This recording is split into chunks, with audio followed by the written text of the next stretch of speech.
Gusto mo ba balaan kung anong tsura ka apartment sa Japan? Ako si Noy.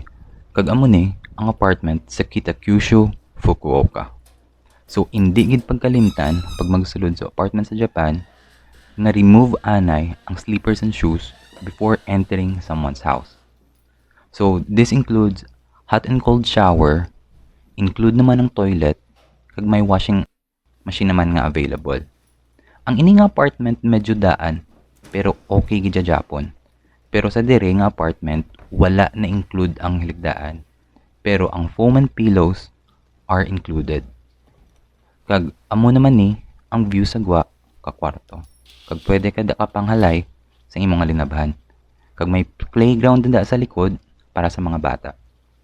Kag amo naman ni ang kitchen.